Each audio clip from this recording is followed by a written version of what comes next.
pecados, em nome de Jesus. Amém. Boa noite, amados irmãos, graça e paz. Amém? Quero convidar sua preciosa atenção para o livro do Evangelho de João, capítulo 15. Evangelho de João, capítulo 15. Nós vamos ler dos versos de 1 a 12. A palavra do Senhor diz assim: Eu sou a videira verdadeira e meu pai é o agricultor. Todo ramo que estando em mim não der fruto, ele o corta. E todo o que dá fruto, limpa para que produza mais fruto ainda. Vós já estáis limpos pela palavra que vos tenho falado. Permanecei em mim e eu permanecerei em vós.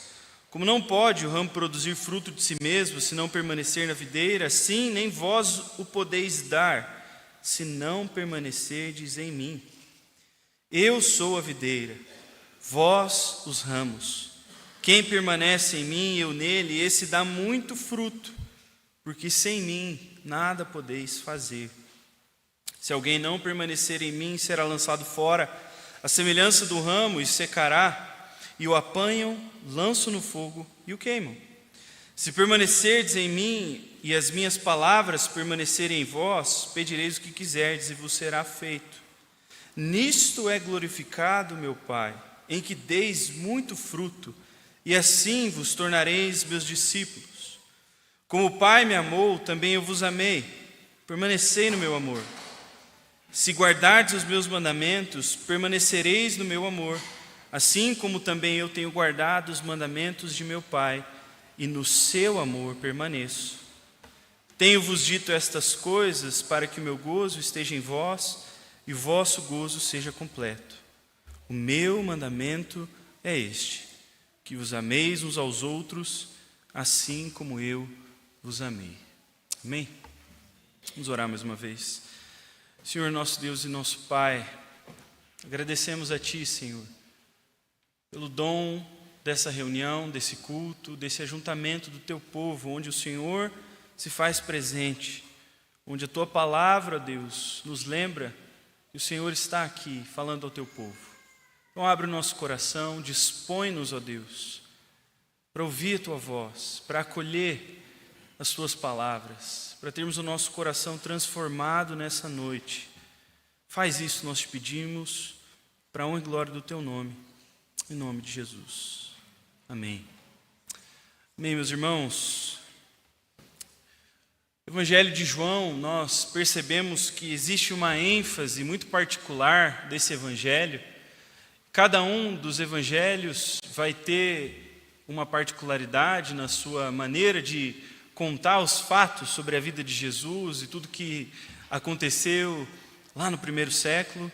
Mas João escreve sobre Jesus de uma maneira muito singular. Ele fala especialmente sobre a divindade de Jesus. Ele revela a divindade de Jesus de maneira especial. E ao longo do capítulo 6 até aqui o capítulo 15, até essa última declaração, João registra 7 declarações próprias de Jesus que ele faz sobre ele mesmo. São autorrevelações de Jesus e todas elas têm esse caráter divino. Lá no capítulo 6 ele fala: eu sou o pão da vida. No capítulo 8, eu sou a luz do mundo. No capítulo 10, eu sou a porta das ovelhas. No capítulo 10 também, eu sou o bom pastor. No capítulo 14, eu sou a ressurreição e a vida. E finalmente aqui, Jesus diz para nós: eu sou a videira verdadeira. E ao se auto-revelar para nós, precisamos perceber que Jesus demonstra que Ele vem ao nosso encontro, e Ele vem de encontro às nossas necessidades, às nossas dores, aos nossos anseios, às nossas esperanças, às nossas expectativas. E essa é a grande verdade a respeito da encarnação de Jesus. Nós precisávamos que Deus viesse ao nosso encontro, que Ele viesse até nós, para saciar nossa fome, para iluminar as nossas trevas, para nos pastorear e nos conduzir na vida, para nos dar um rumo, para nos dar vida, para nos dar plenitude. E se tem algo que nós ansiamos, é uma vida plena, é uma vida de plenitude. Mas, queridos, muitas vezes, perceba isso, nós confundimos plenitude com circunstâncias favoráveis. Achamos que plenitude é ter estabilidade financeira, é ter uma conta bancária que está farta, e nós podemos então desfrutar do melhor carro, do melhor estilo de vida, da melhor casa ou apartamento, daquilo que nos vai proporcionar do bom e do melhor. Ou talvez a gente espera que a vida plena vai acontecer quando a gente finalmente tem estabilidade emocional, quando a gente for amar e for amado de volta, quando a nossa família e os laços que nos cercam funcionarem perfeitamente, a gente tiver uma vida repleta de pessoas que se importam, que nos amam. Ou talvez a vida plena nós possamos imaginar que seja o sucesso, e a gente está esmerilhando na vida e trabalhando e arregaçando as mangas e esperando que um dia, quando a gente tiver sucesso na nossa profissão, for reconhecido, bem remunerado, aí sim a gente vai ter vida plena. E a gente confunde vida plena com uma vida boa. Mas veja, uma vida que é boa, que não tem preocupações, que é tranquila, que é farta, não é sinônimo de plenitude. Deus sim deseja que você tenha uma boa vida. Deus deseja isso para nós. Mas Ele quer muito mais que isso. Ele quer que a sua vida seja plena. Porque uma vida de prazeres e sem preocupações não é o alvo do Evangelho de Jesus para nós. É o alvo de outros evangelhos, de outras mensagens, de outras boas novas. Como, por exemplo, o evangelho terapêutico que nós vemos tão presente na nossa cultura hoje. Freud falou sobre isso quando ele trouxe o princípio do prazer, onde ele afirma que a força motriz da ideia é a busca instintiva por prazer e evitação de dor. E aí a gente vive pelo princípio do prazer, daquilo que vai nos dar a melhor vida, a melhor experiência, e tudo aquilo que pode parecer que vai ser ruim, a gente se afasta. E pode ser que a gente está vivendo atrás disso. Talvez a gente esteja correndo atrás disso. A gente quer isso. Se Jesus nos der isso, nós queremos Jesus. Mas será que essa é a vida que Jesus viveu? E será que esse é o tipo de vida que Jesus nos convida a viver? Uma busca frenética, às vezes, de prazer, alegria e satisfação. E quando nós olhamos para Jesus, nós vemos um paradoxo. Ele nos mostra que a verdadeira felicidade, ela não vem da busca direta por felicidade, mas da redescoberta de como viver e para o que nós estamos vivendo, para que nós estamos vivendo. Com a sua própria vida, Ele nos faz questionar isso. Porque Jesus não correu atrás de uma vida boa, Ele correu atrás de uma vida plena. E ao trazer essa metáfora da videira, de florescer, de frutificar, eu vejo que Jesus nos convida a questionar se nós temos experimentado algum tipo de florescimento na nossa vida. Se nós temos frutificado de fato, e no sentido espiritual da coisa, não só se as coisas na nossa vida estão correndo bem, se está tudo dando certo. O parâmetro é outro. Mas certamente isso remonta à criação, quando Deus, ao criar Adão e Eva e os colocar num jardim chamado Jardim dos Prazeres, Deus dá um imperativo sobre eles, para eles serem fecundos, multiplicarem e encher a terra, ou seja, florescer e frutificar. E é por isso que nós corremos atrás disso. Por isso que nós não paramos de olhar para a nossa vida, de buscar se desenvolver, crescer e caminhar, porque a gente foi feito para florescer e frutificar. Você foi feito para ter uma vida plena. E a declaração surpreendente de Jesus para nós nessa noite é que a humanidade só pode florescer e frutificar nele. Ele é a videira verdadeira. E assim nós vamos caminhar em 3 movimentos nesse texto. Primeiro, falando a respeito do que é essa vida, a essência dessa vida. Em segundo lugar, o contexto dessa vida. E por fim, a direção que essa vida toma. Então, em primeiro lugar, gente, a essência dessa vida. Jesus traz para nós, como eu falei, uma declaração revolucionária: eu sou a videira verdadeira e vós os ramos. E fica claro aqui para nós que Jesus está se colocando para o seu povo e para a humanidade que escuta, que ouve, que olha para essas páginas registradas, e Jesus está dizendo que Ele é a fonte de vida. Ele é a fonte de vida para a humanidade, não apenas para o povo de Deus, mas para a humanidade. Jesus não nos furta da terrível realidade de que não existe vida plena fora dele. E aqueles que não estão neles estão mortos espiritualmente, ainda que estejam vivos, ainda que tenham aparência de estar vivos, no fim estão mortos espiritualmente, porque ele diz no versículo 5: sem mim nada podeis fazer. Então veja, Jesus olha para a humanidade, para nós, e especialmente nós aqui em 2026, com as nossas tecnologias, com o nosso estilo de vida que é tão bom. Eu não sei se vocês sabem, mas 2025 foi o ano que Curitiba foi eleito a cidade, eu não sei se é global ou se é no Brasil, mas a cidade com melhor qualidade de vida, em 2025. E ainda assim, Jesus olha para nós com toda essa tecnologia, desenvolvimento, cultura, beleza, graça comum, e Ele diz que nós só podemos florescer se nós estivermos nele. Então veja, diante de tudo quanto nós podemos fazer como sociedade organizada, como humanidade, Jesus com certeza está falando de algo superior do que apenas uma vida boa, do que apenas segurança, do que apenas a gente ter o direito de ir e vir e poder criar a nossa vida aqui na cidade, casar, ter filhos e fazer isso de forma ordeira e ter alegria nos nossos dias. Jesus está falando de coisas superiores, coisas melhores do que a melhor das vidas que nós podemos ter aqui, ter realmente falando. Agora, por que dessa metáfora da videira? Jesus poderia ter usado outras árvores para ilustrar essa dinâmica de florescimento, que toda árvore, ela só frutifica em seus ramos se estiver ligada ao tronco, à árvore. Mas Jesus usa essa metáfora por quê? E aqui nós precisamos voltar à história de Israel. Por séculos, Israel via a si mesmo como a videira que Deus havia plantado, cultivado.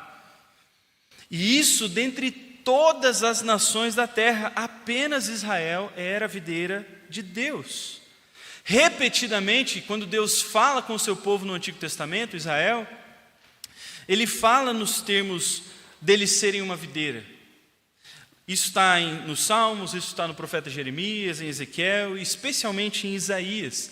Eu queria que você fosse lá comigo para o capítulo 5 de Isaías, para a gente ler um trecho, só para você entender um pouquinho melhor o contexto por trás dessa metáfora que é rica para nós aqui, que Jesus está trazendo. Ele diz assim, Isaías 5, versos 1 a 7.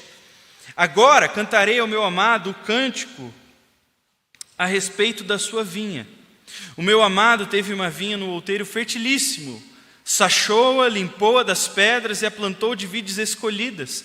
Edificou no meio dela uma torre, também abriu um lagar. Ele esperava que desse uvas boas, mas deu uvas bravas. Agora, pois, ó moradores de Jerusalém, homens de Judá, julgai vós entre mim e a minha vinha. Que mais se podia fazer ainda a minha vinha, que eu não lhe tenha feito? E como, esperando eu que desse uvas boas, veio a produzir uvas bravas? Agora, pois, vos farei saber o que pretendo fazer à minha vinha. Tirarei a sua sebe, para que a vinha sirva de pasto, derribarei o seu muro, para que seja pisada, torná-la em deserto, não será podada nem sachada, mas crescerão nela espinheiros e abrolhos. As nuvens darei ordem para que não derramem chuva sobre ela, porque a vinha do Senhor dos Exércitos é a casa de Israel. E os homens de Judá são a planta dileta do Senhor. Este desejou que exercessem juízo, e eis aí quebrantamento. Da lei, justiça, e eis aí clamor.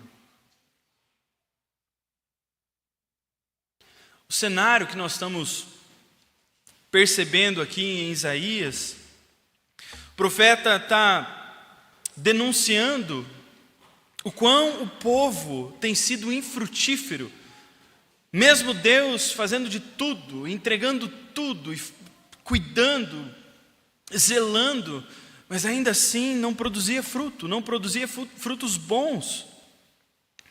E se você perceber ao redor do que está acontecendo nesse texto aqui de Isaías, o profeta anuncia vários ais contra a perversidade presente de Judá.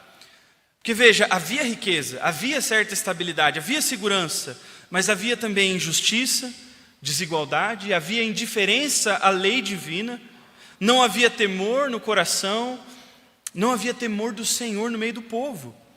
Então, ou seja, as coisas aparentemente estavam boas, mas eles estavam alienados de Deus, e especialmente alienados dos propósitos de Deus para o mundo. Então o que nós percebemos aqui, Israel com os seus reis, profetas, sacerdotes, não conduziu o povo de Deus a uma vida plena segundo o coração de Deus. Eles tinham sim a monarquia davídica, eles tinham sim as promessas, os profetas, eles tinham a lei mosaica, os sacerdotes, levitas, os sistemas sacrificiais, e ainda assim, com todo esse aparato, eles falharam em ser o que Deus havia desejado para eles.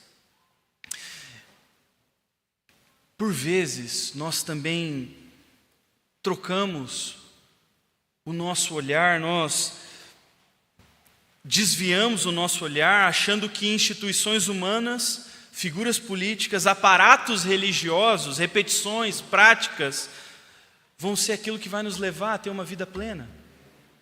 E a gente luta por essas coisas com força. Mas Jesus, declarando para nós que Ele é a videira verdadeira, nos lembra que é somente em Cristo que a nossa esperança, a nossa segurança e a nossa alegria pode estar posta. Ter vida aos olhos de Jesus, então, é muito mais que ter uma vida boa nesse sentido. É viver numa correta relação com Deus, em amor, obediência e submissão à sua vontade. Ok que a sua vida está boa, está farta, está tranquila, mas diante dessa realidade, você tem experimentado vida plena na sua relação com Deus? E quando você pensa em tudo aquilo que Deus te deu, na vida boa que Ele te deu, qual é a relação dessas coisas todas com o Senhor?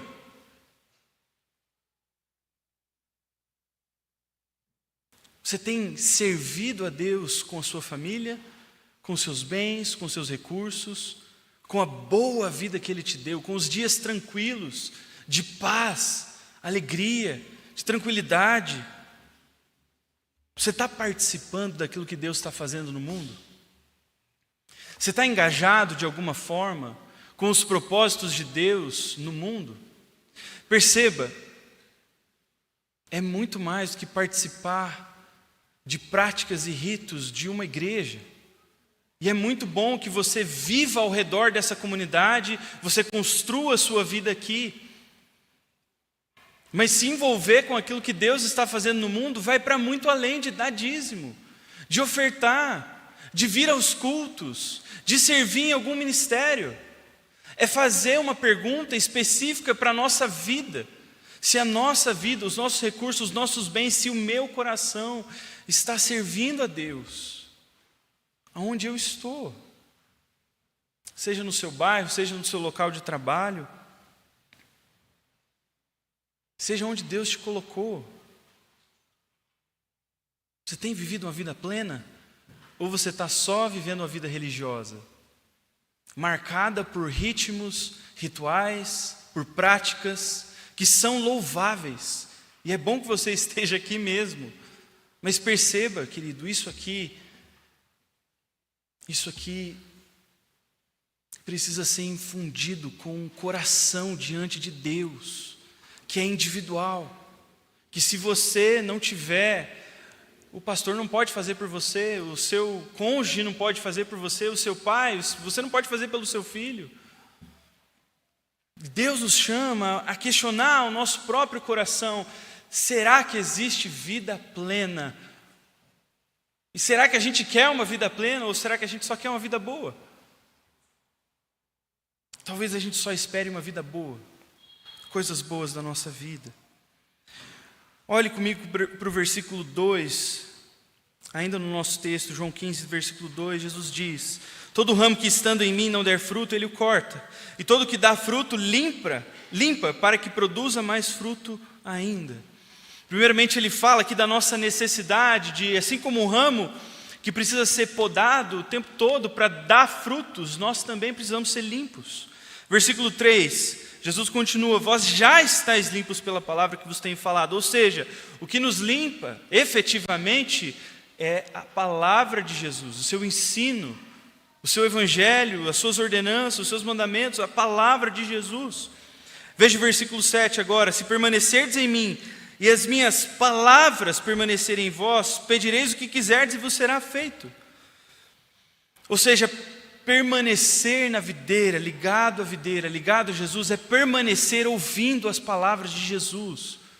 Não apenas no ouvido que ouve aqui e sai por aqui, mas que desce para o nosso coração e invade a nossa vida. E isso se traduz numa vida de oração que tem resposta. Por quê? Porque a gente está orando segundo a vontade de Deus, porque a gente está ouvindo as palavras de Jesus. Então a nossa vida de oração, ela tem vitalidade.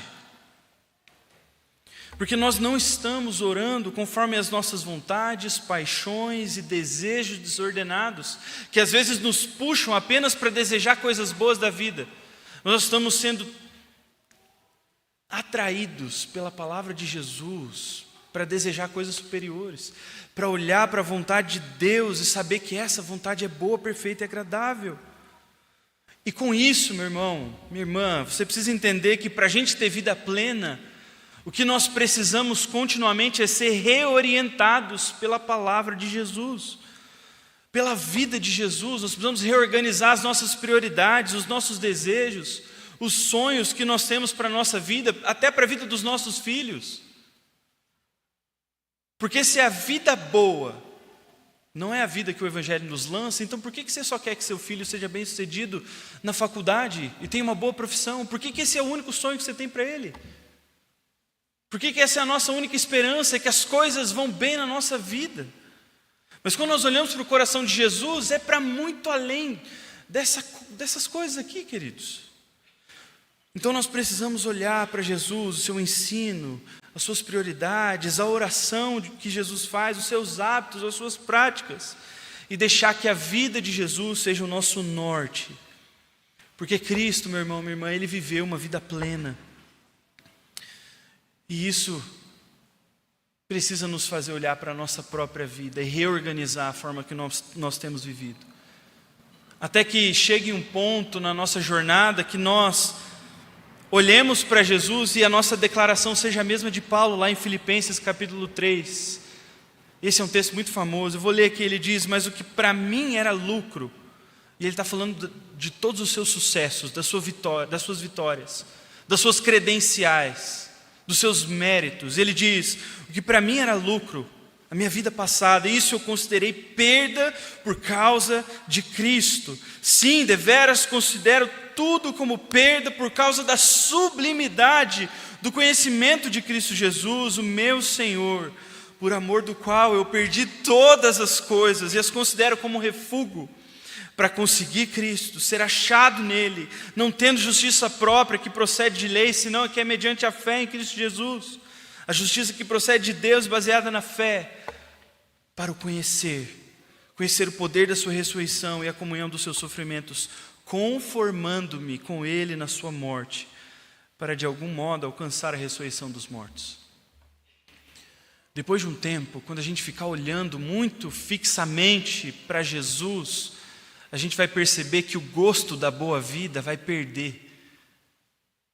Vai perder no nosso paladar. Porque existem coisas superiores. E aí nós vamos estar prontos, resolutos a abandonar a melhor vida que nós poderíamos ter aqui.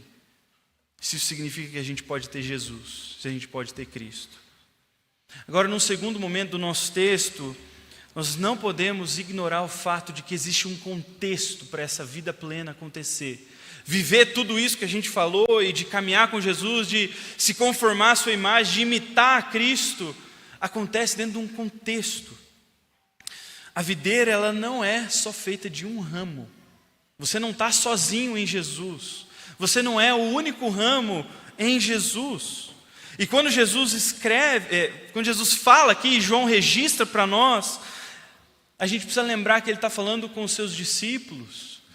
E é o discurso de despedida, a partir do capítulo 13, começa esse discurso de despedida. Ele está falando para o seu colegiado apostólico, para os seus discípulos, para a semente daquilo que iria se tornar a comunidade cristã, que ia crescer e se expandir de Jerusalém, a Judéia, a Samaria, até os confins da terra.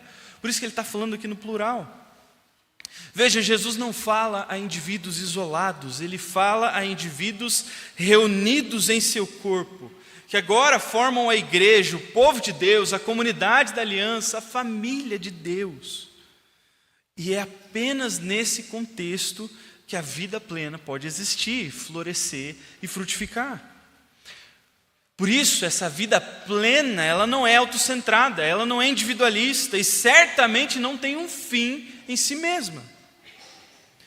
Mas pode ser, meu irmão e minha irmã, que a nossa vida cristã ela seja mais marcada pelos ritmos da cultura consumista e individualista do que pela cultura do Evangelho. E novamente aqui nós precisamos olhar para Jesus. Veja o verso 9 junto comigo. Como o Pai me amou, também eu vos amei, permanecei no meu amor. Jesus deixa claro que a relação entre ele e o Pai é marcada por amor.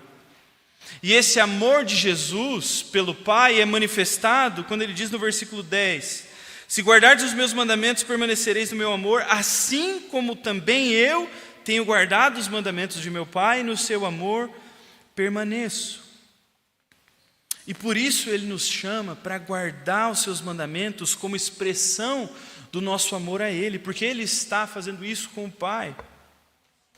E qual é o grande mandamento que Jesus nos dá? Ele não deixa dúvida de qual seja esse mandamento. Versículo 12: o meu mandamento é este, que vos ameis uns aos outros como eu vos amei. O amor, gente, o amor é o elo fundamental das relações cristãs.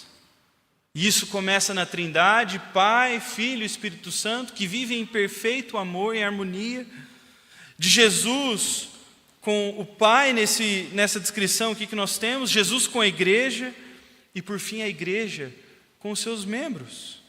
O amor deve ser a marca distintiva entre nós, cristãos, não a indiferença, não a falta de interesse na vida um pelo outro, muito menos a amargura, o ódio, a inveja ou ciúmes. Para a vida plena florescer, você precisa ir além de habitar esses bancos aqui. Você precisa ir para além de saber o nome das pessoas, e talvez você nem saiba o nome das pessoas que estão ao seu redor. A gente precisa ir além, não basta participar de um culto, participar de uma programação. Se Jesus nos chama a amar aqueles que estão aqui do nosso lado. Você tem amado o seu colega de culto? Você conhece as suas dores, as suas dinâmicas? Você sabe da vida do seu irmão? Você se envolve, você está interessado? Veja, esse desinteresse que a gente normalizou, ele não tem nada a ver com o Evangelho de Jesus, gente.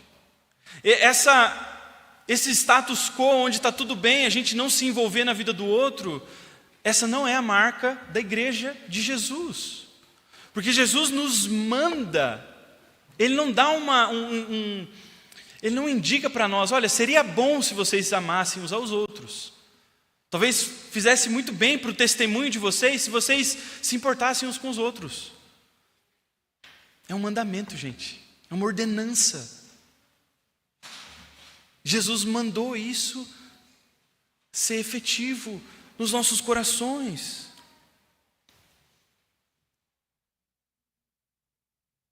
A gente precisa, para permanecer em Jesus, ter vida plena, florescer e frutificar, experimentar as relações que são marcadas por um amor que transcende gostos, que transcende opiniões políticas, que transcende gerações.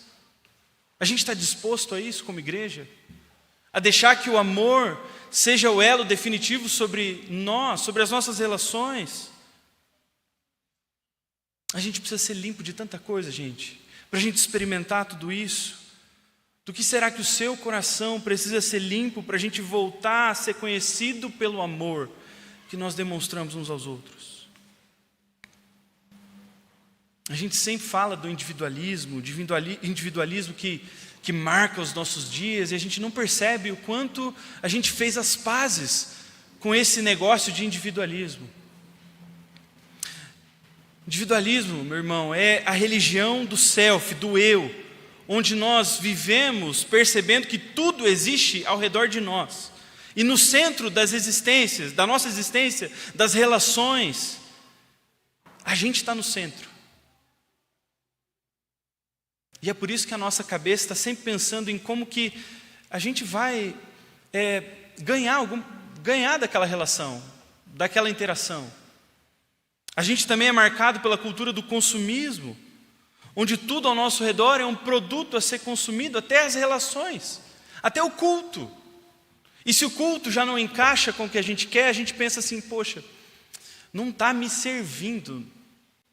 E nós olhamos para a vida, para as relações, para as amizades, para as conversas que a gente vai ter, e a gente pensa que a gente precisa ganhar alguma coisa, a gente precisa ter lucro. A gente precisa ter lucro. Mas o Evangelho caminha a passos largos de distância desse tipo de vida consumista, individualista, indiferente. Porque no fundo é tudo que isso gera, indiferença. E eu só me envolvo com quem eu vejo que vai ter algum ganho, com o que faz sentido para mim.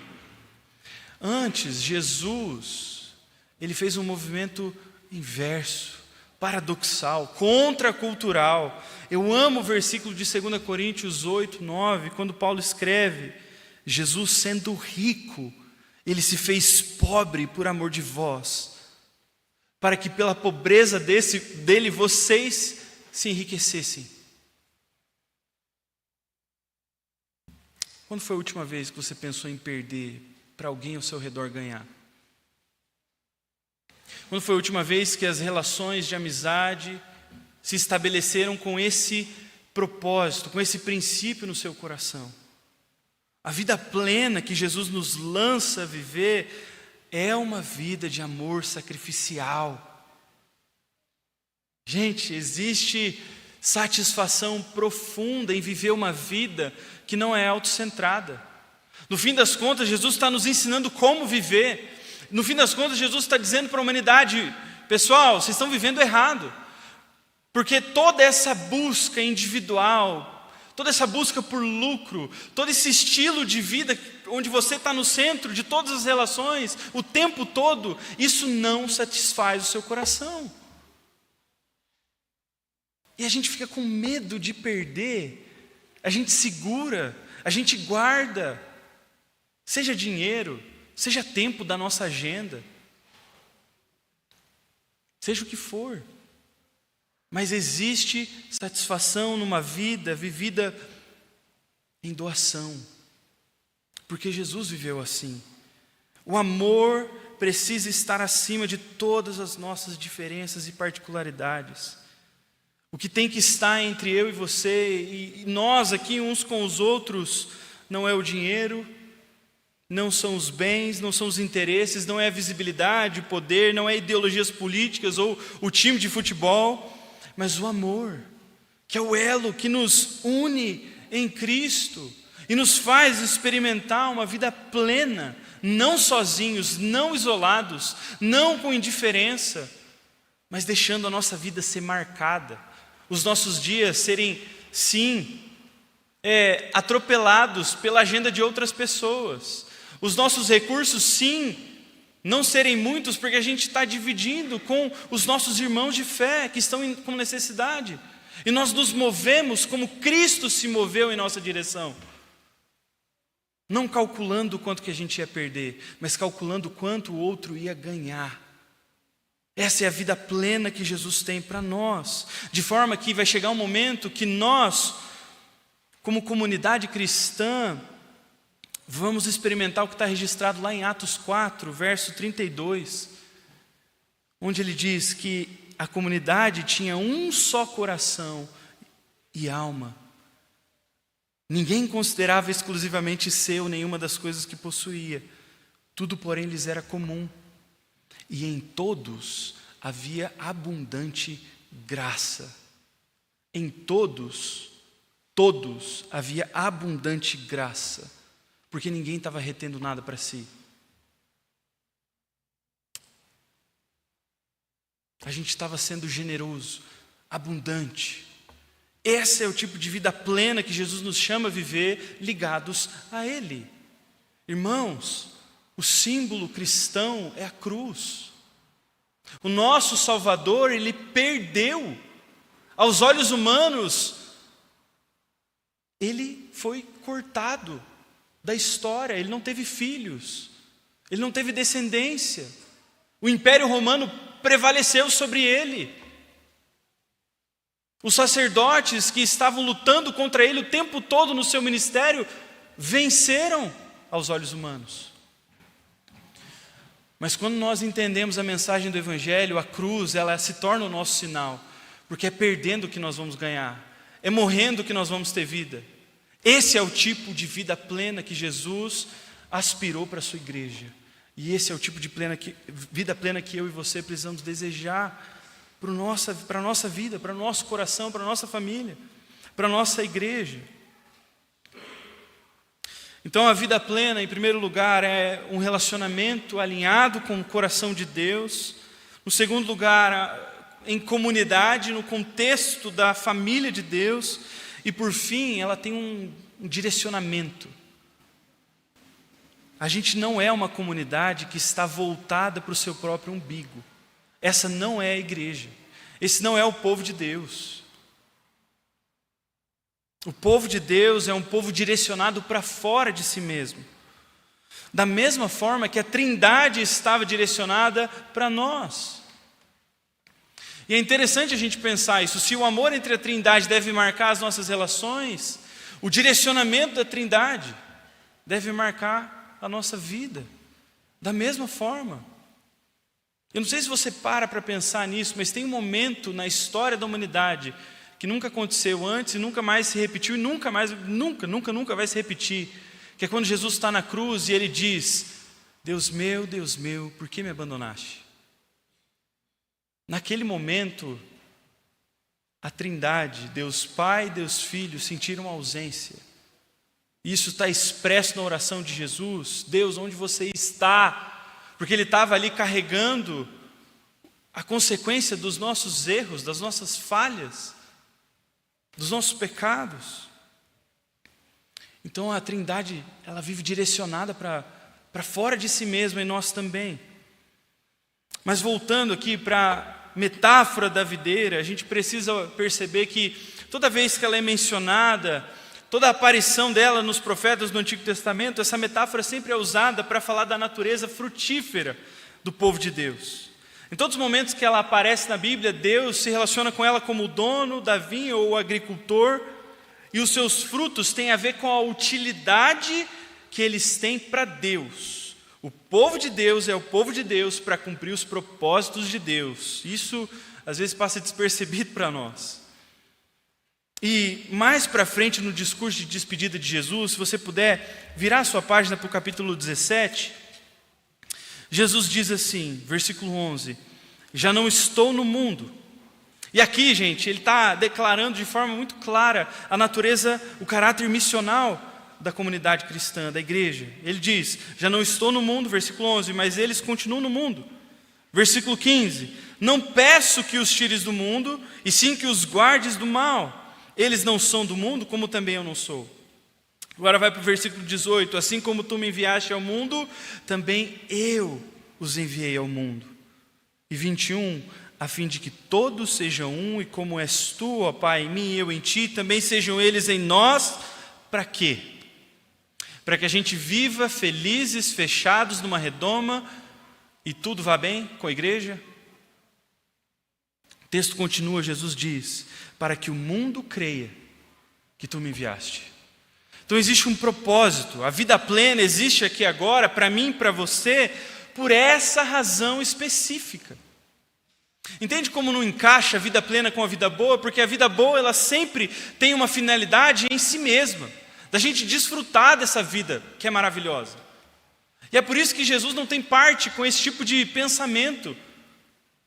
Por isso que Jesus não tem parte com esse tipo de expectativa para a sua própria vida. Porque no fim, a comunidade que ele gestou, gerou, frutificou, ela está voltada para fora, para que o mundo creia. Essa é a razão de sermos no mundo, para que o mundo creia. E é por isso que a cortina da história ainda não se fechou. Porque Deus ainda está reunindo o seu povo de toda tribo, língua, povo e nação. E nós, eu, você, somos os principais agentes desse ajuntamento do povo de Deus na terra. Então, florescer, frutificar em Cristo, ter comunhão com Deus, numa comunidade maravilhosa, por fim precisa desaguar no próximo, no outro, no mundo, nos pecadores, nos perdidos, nos marginalizados, naqueles que estão sem Deus, naqueles que não estão com perspectiva de vida, naqueles que não têm esperança de uma vida boa, quiçá de uma vida plena. Mas ultimamente parece que a gente entrou num modo de guerra, onde a nossa postura, a postura que faz mais sentido para a igreja é uma postura de defesa e fuga do mundo, onde a gente assume uma posição que nem o próprio Jesus assumiu, mesmo quando ele encarou o antagonismo do mundo. Veja o versículo 18 no capítulo 15. Palavras de Jesus: se o mundo vos odeia, sabei que primeiro do que a vós outros, odiou a mim. Versículo 20, lembrai-vos, o servo não é maior que o seu senhor. Se perseguiram a mim, também perseguirão a vocês. Sempre vai haver antagonismo do mundo contra a igreja. Mas em nenhum momento isso justifica o antagonismo da igreja para com o mundo. Porque nós seremos odiados, perseguidos, rechaçados. E muitas vezes, ao contrário de Jesus, nós queremos revidar, nós queremos levantar muros, nós queremos distanciamento. E se a gente vai para o mundo não com a postura de serviço, mas a gente vai com a postura de dominação, de poder, exigindo que eles nos sirvam, porque nós somos o povo de Deus. Não foi assim com o nosso Senhor. Não foi assim com a igreja. Se você lê o Novo Testamento, essa não era a postura da igreja, nos 4 cantos que ela se espalhou no mundo antigo. Jesus deixou ser esmagado e servido ao mundo por Deus. Videira, uva, vinho. Jesus se deixou ser esmagado e servido ao mundo por Deus. E essa tem que ser a nossa postura. Essa tem que ser a nossa postura, queridos. Tanto individualmente como coletivamente como igreja. A gente precisa estar pronto para ser esmagado, para que Deus faça de nós, da nossa comunidade, um vinho que cure, que transforme, que traga esperança, que traga alento, que minimize dificuldades, aflições. Jesus está agindo no mundo através de um povo que está disposto a ser gasto nas suas mãos, a perder nas suas mãos. Mas para além de toda dificuldade, Jesus também nos dá esperança, porque no final do versículo 20 ele diz: se guardaram a minha palavra, eles também guardarão a vossa. Diante de toda oposição, diante de todo antagonismo, perseguição, Jesus lançou a sua palavra e ela encontrou guarida em corações. De forma que a comunidade cristã se espalhou no mundo. Apesar de toda a perseguição na história da igreja, a gente está vivão, gente. Nos 4 cantos desse mundo.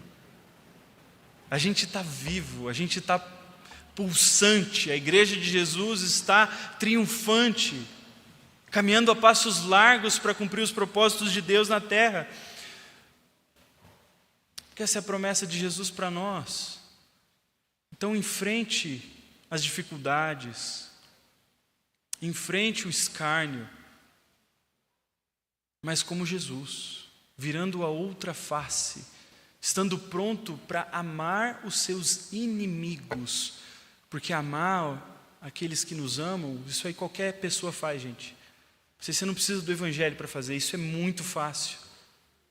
Mas amar os inimigos é só o evangelho que proclama.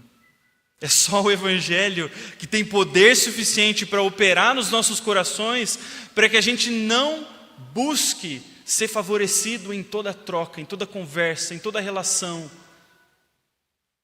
E então a gente se move em direção ao mundo. Nós nos oferecemos a Deus para que Ele nos pegue o fruto da vide, esmague, e Ele faça de nós um vinho maravilhoso que sirva de cura e alegria para as nações, para o mundo. Agora perceba, todos esses imperativos que nós trabalhamos aqui nesse texto, eles passam por uma consciência específica de permanecer em Jesus, de imitar a Cristo e nos conformar à sua imagem. E aqui não é diferente.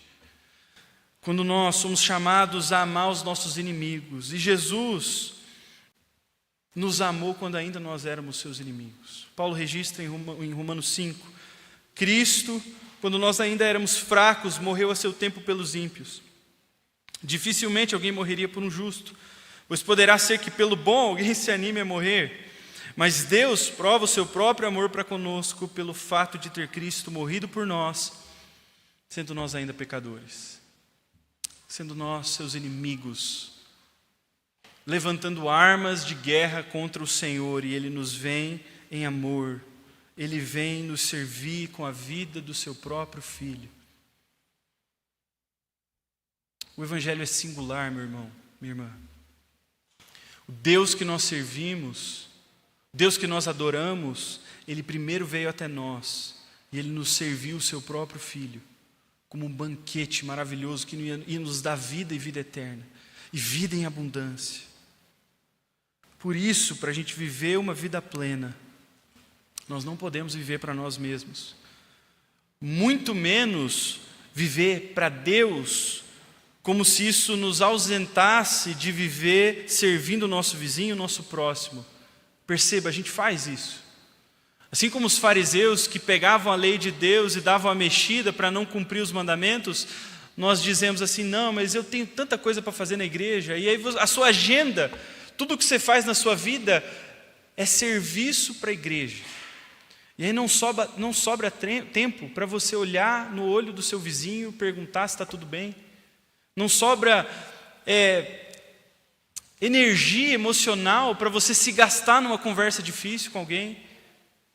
Porque apesar de você está servindo a Deus, muitas vezes nós usamos muitos recursos para nos eximir de fazer o que Jesus nos mandou fazer, gente, que é amar os nossos inimigos, que é ir para o mundo em amor, manifestar graça.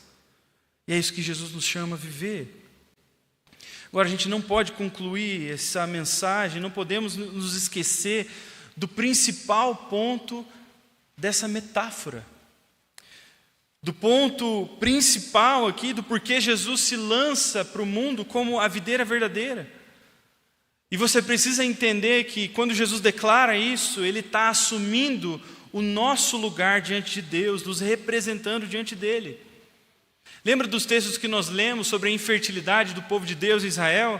E como ela foi julgada? Lembre-se das advertências de Jesus aqui mesmo nesse texto, onde Ele diz que os ramos que não produzem frutos são cortados e lançados ao fogo.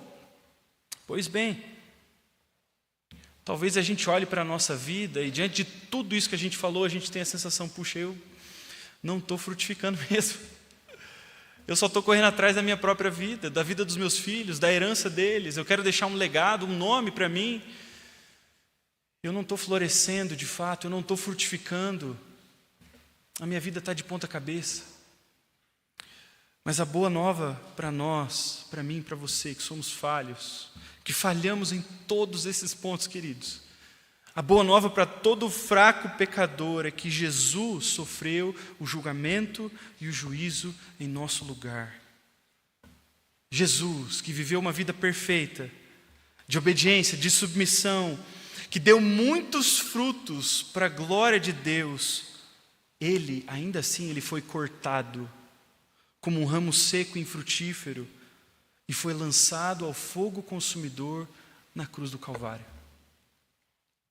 E lá na cruz, de braços abertos, Jesus estava nos representando as nossas falhas e faltas, a nossa lerdeza, a nossa dificuldade de florescer, de frutificar, de obedecer a Deus.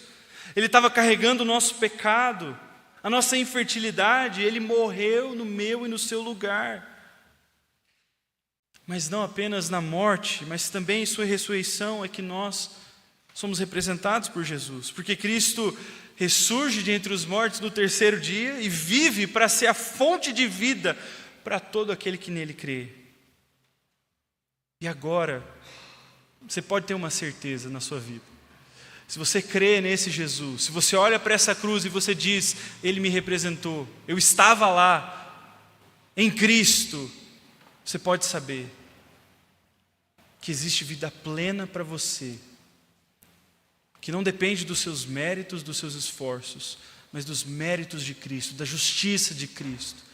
E você pode encarar todos esses imperativos com o queixo erguido, de pé, alegre, porque você está naquele que tem vida de ressurreição, vida abundante, daquele que está o tempo todo jorrando vida de si, se doando. É dele que vem a nossa seiva espiritual, vital para a nossa vida. E aí nós podemos então ter uma reconciliação com Deus, caminhar com o coração alinhado a Deus, viver numa comunidade em amor, e também podemos viver para o bem do mundo, para o bem da nossa cidade, para o bem dos nossos vizinhos, do nosso próximo. Porque se estamos ligados a Jesus, existe vida em nós, irmãos. E essa é a nossa alegria e nossa esperança nessa noite. Possamos nos lembrar dessa realidade. Temos esperança porque Jesus morreu e ressuscitou, mas temos também um novo norte. Possamos olhar para o nosso Senhor e caminhar na sua direção. Amém?